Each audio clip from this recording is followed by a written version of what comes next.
어부들이 새벽 조업을 나가 있는 사이 어부의 아내들은 바다에서 거둔 생명의 기운들을 다듬고 걸어 모아 겨울철 양식을 준비하는 데 분주합니다.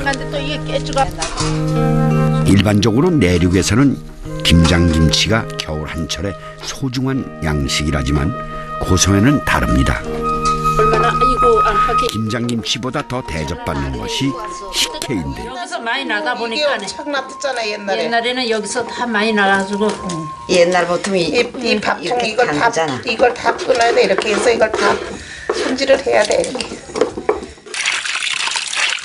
해산물에 소금을 듬뿍 뿌려 만드는 젓갈과는 달리 식혜는 시원한 물을 채 썰어 넣고 조밥 지은 것으로 감칠맛을 더하기 때문에 만드는 과정도 복잡하고 또 짠맛도 젓갈보다 훨씬 덜하답니다.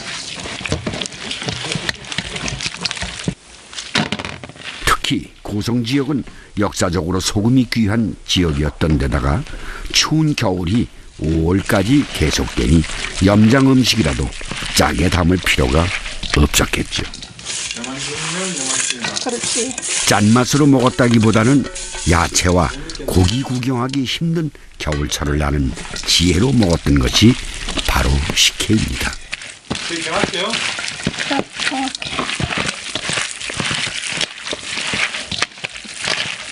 이제 식혜가 거의 완성됐나 봅니다.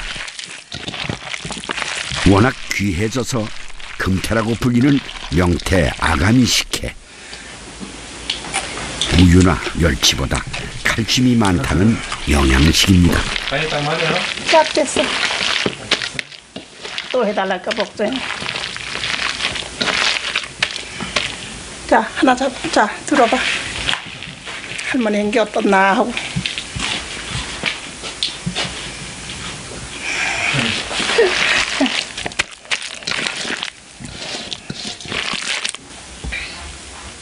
이렇게 만든 식혜를 2주 정도 저장해두면 신라의 왕족들이 즐겨 먹었다는 바로 그 식혜가 완성됩니다. 한번 뇌리에 각인되면 평생 잊혀지지 않는 맛. 한나라의 관리를 말달리게 했던 바로 그 맛입니다.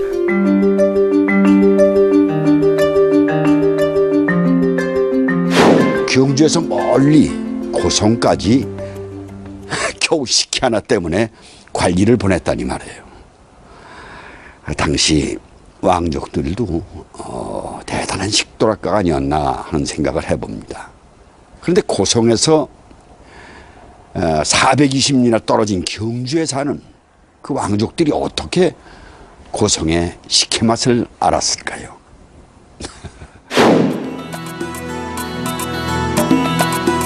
고성 지방은 위도상 최북단의 도시로 태백권역 어느 지역보다 지방색이 풍부하고 식생활 면에서도 동해에서 산출되는 싱싱한 어패류가 다양해서 식도락의 묘미를 맛볼 수 있는 곳입니다. 게다가 그 옛날에는 신라의 왕족들은 물론 행색계나 하던 고관들이 금강산 구경을 하기 위해 넘나들던 길목이어서 까다로운 벼슬아치들의 입맛을 맞추려다 보니 다양한 조리법이 개발된 곳이기도 한데요.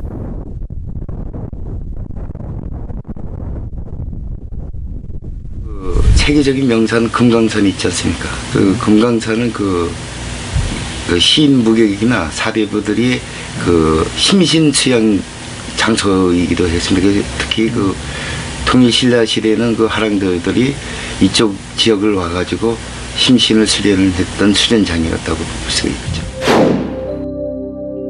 고성을 저만큼 두고 3일포를 찾아가니 그 남쪽 절벽에 붉은 글씨가 뚜렷하게 남아있으나 사선은 어디 갔는가. 여기서 사흘 동안 머무른 뒤에 어디 가서 또 머물렀던 곳.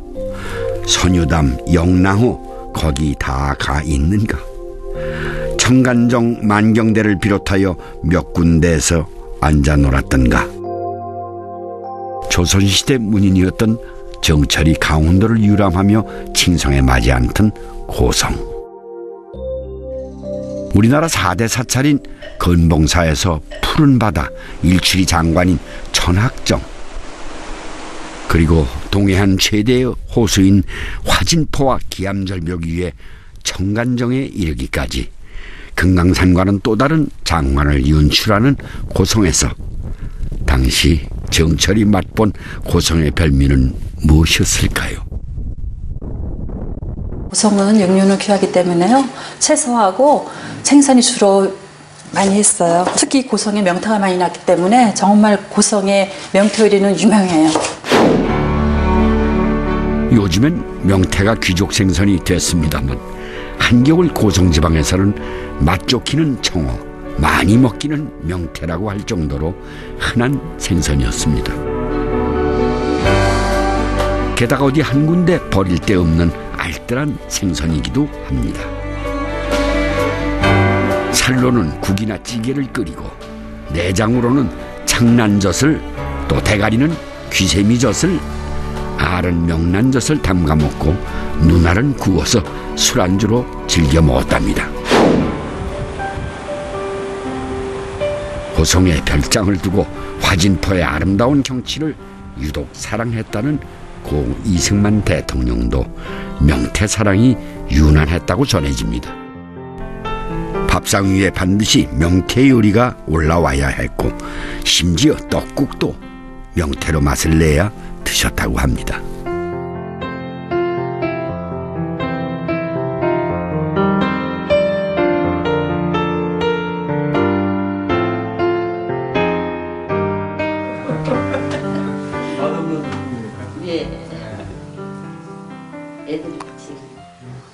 이것이 바로 이승만 대통령께서 즐겨 드셨다는 명태밥상입니다. 네.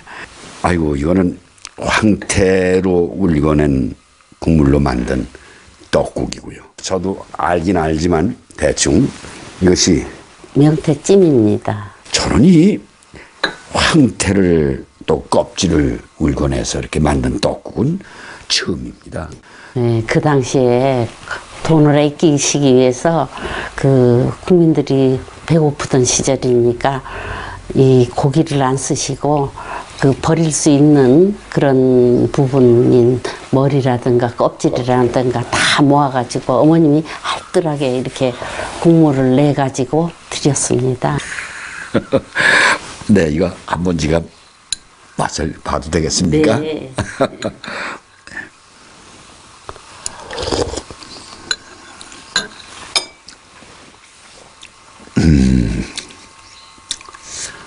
뭐라고 표현을 할까요?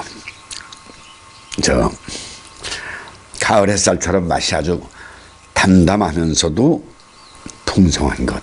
네.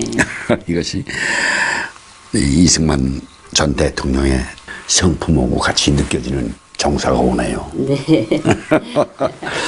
저도 어린 시절에 대통령을 뵀습니다만 제가 제1공화국을 했지 않습니까? 네. 그때 이승만 대통령 역할을 했는데 네. 그때 사모님 처음 뵙고 이런저런 자문도 없고 그랬습니다만 네. 참 검소하시고 네. 그 무슨 72도 작전이라고 그러는가? 72도 작전 뭐 이런 거 있으셨죠? 네. 이제 우리나라가 기름도 안 나고 또 연료를 절감하기 위해서 늘 춥게 지내시니까 담요를 쓰고 지내실 정도로 추웠어요. 그렇죠. 그러면은 저보고 이제 우리 72도 작전 하자. 둘이 합치면은 72도가 되니까 그렇죠. 따뜻해지잖아요. 그러면은 이제 몸도 녹지만 마음까지도 녹습니다. 네. 그러니까 사람의 체온이 36도인데 두 사람이 이렇게 닿지 않으면은 72도가 된다. 네. 야, 참. 예, 요즘같이 물질 만능 시대에 그때 그 시절 또 그런 사람들이 그리워지는 것도 그런 미덕 때문이 아닌가 생각이 드는군요. 자, 먹을거리가 풍성했던 고성은 어떠했을까요?